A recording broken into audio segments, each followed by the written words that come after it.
Assalamualaikum warahmatullahi wabarakatuh. Salam rahayu, salam sejahtera, dan salam kebajikan bagi kita semua. Mungkin Gusti Allah pengen rahmat dan keberkahan bagi kita semua. Amin ya rabbal alamin. Nanti kali ini Mbak Mul ingin melanjutkan bahasan kemarin tentang pusaka yang dibikin khusus atau mungkin dibikin dan ditempatkan di tempat khusus untuk keperluan khusus juga. Nah itu apa aja nih? Nah kali kita bahas ya. Yang pertama adalah pusaka yang namanya, ini bukan namanya ya, sebutannya adalah paku bumi le. Nah seperti kita bahas sebelumnya, paku bumi ini sendiri adalah pusaka yang terbuat dari material atau mungkin ya istilahnya beberapa bahan yang dirituali, dilakoni oleh beberapa orang dan dimasukkan beberapa khotam yang luar biasa yang fungsinya untuk menjaga unsur, bisa unsur tanah, bisa unsur air, bisa unsur udara. Nah seperti halnya untuk pembangunan pusaka paku bumi ini biasanya untuk bangunan-bangunan tinggi ya, bangunan tinggi besar atau mungkin jembatan dipasang untuk mencegah pergeseran tanah. Loh ada Pak? Ya, ada. Itu dulu yang Lapindo itu, yang Lapindo itu kan sudah dipasangi paku bumi juga nih, agar struktur tanah di bawahnya itu tidak bergerak nih. Nah itu ya semoga yang percaya atau tidak. Itu namanya pusaka paku bumi. Yang kedua adalah pusaka singkir. Nah jenis-jenis singkir ini nih, bisa singkir api, singkir lindu, singkir geni. Nah kita bahas dulu pusaka singkir ini nih. Pusaka ini dipakai bukan untuk apa ya? Singkir-singkir ini dipakai biasanya itu ditanam. Nah seperti hanya singkir geni, orang yang punya usaha di bidang minyak atau mungkin kayu yang bahan-bahan yang mudah berbakar dan berefek luar biasa, itu biasanya dipakai. Ada beberapa pusaka khusus yang dimiliki dan dipakai ditanamkan di tempat itu yang bernama singkir geni. Singkir geni ini sendiri kan memang jenis-jenis singkir ini untuk menolak ini. Biasanya orang yang di situ menyalakan rokok, kalau yang aku ya, yang korek itu aja nanti mati, rasanya nggak enak. Dan pasti benda-benda menyalakan kompor itu nggak bisa, pasti mati, ada trouble, ada kendala. Nah itu yang namanya singkir geni. Biasanya di pangkalan LPG, kilang-kilang minyak, atau mungkin pabrik-pabrik itu namanya pabrik oven dan berhubungan dengan kayu itu dikasih singkir geni. Nah itu itu punya le. Nah nanti ada pusaka singkir lain ya, singkir yang singkir lindu, singkir api, dan singkir semua macam-macam le. Tapi kita bahas dulu singkir geni. Yang ketiga adalah jenis pusaka untuk pembentengan diri le.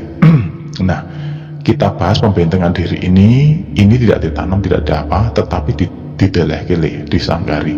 Biasanya kalau pihak bank atau mungkin tempat penyimpanan benda berharga itu untuk menghindari namanya babi ngepet, duyon dan sebagainya, itu diberikan Bathara Karang deh.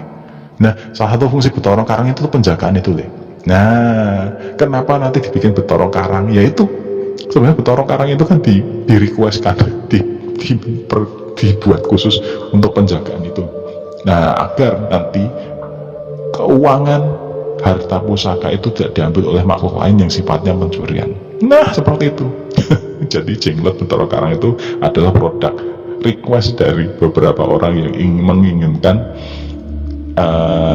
kebutuhan khusus untuk penjagaan yang sifatnya adalah maling nanging barang rakyat, terutama dari bangsa gaib, tuyul, babi ngepet, buto hijau dan sebagainya. Nah itu terus ini yang keempat nih. Yang keempat ini rodo nyelelek ya. Pusaka yang di request khusus, dibikin khusus untuk biasanya untuk daya pikat dan daya daya tahan fisik seseorang. Nah kono mbak, iya ini tidak, tapi biasanya dibawa tidak ditanamkan. Loh, ini apa sih kayak jimat, Mbah? Iya, memang itu fungsinya lebih jimat, tapi ini lebih besar fungsinya. Nah, seperti apa? Nah, seperti beberapa profesi yang memiliki keahlian di bidang hukum, itu memiliki sebuah pusaka yang bernama Sempono Bungkem le.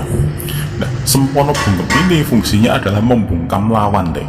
Nah, biasanya profesi ini seperti hakim, pengacara yang bergerak di bidang hukum itu memiliki le, entah dalam bentuk pusaka, keris, tetapi sempono itu adalah dapur le.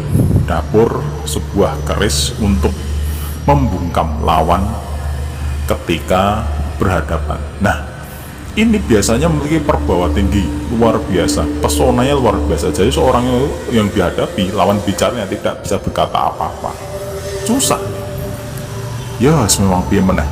Dan itu zaman dulu digunakan untuk para hakim atau punggawa projo yang berhubungan dengan hukum deh. Nah, sampai sekarang pun masih ada yang menggunakan, karena memang tuahnya yang digunakan itu, dan bisa digunakan juga untuk negosiasi dagang. Jadi gini, Sempono Bungkem itu ketika dipakai, seseorang menginginkan sampai tanah itu mau tak beli, kok nggak boleh, tinggal digaris pakai pusaka itu, pasti besok tanah itu diberikan dengan harga yang murah. Nah, biasa seperti itu le. Tapi lebih sering digunakan untuk para hakim ya, hakim atau bekerja di bidang hukum ya. Nah, seperti itu. Terus penggunaannya seperti apa, Mbak? Nah, penggunaannya adalah banyak sekali. Ketika kita berhadapan dengan kasus terus kita intinya lawan bicara kita, bener po salah, akan tertunduk ya, tertunduk, dan ya istilah jadi nggak bisa ngomong. Itulah, jadi banyak memenangkan perkara, walaupun entah itu benar apa tidak, tapi untuk personal seperti itu. Nah, itu beberapa pusaka yang digunakan untuk keperluan khusus, dan itu memang di Jawa, di Indonesia ini banyak ya. Memang itulah bagian dari budaya spiritual, budaya kebatinan, budaya metafisika kita yang memang mengkhususkan sesuatu untuk keperluan sesuatu. Apakah itu dilarang, Mbah? Tidak ada yang melarang, karena memang sesuatu itu dibikin ya, ada yang khusus, ada yang umum. Nah, makanya kan sesuatu yang khusus memang tajam, bisa tajam. Nah, gitu dulu ya. Wassalamualaikum warahmatullahi wabarakatuh.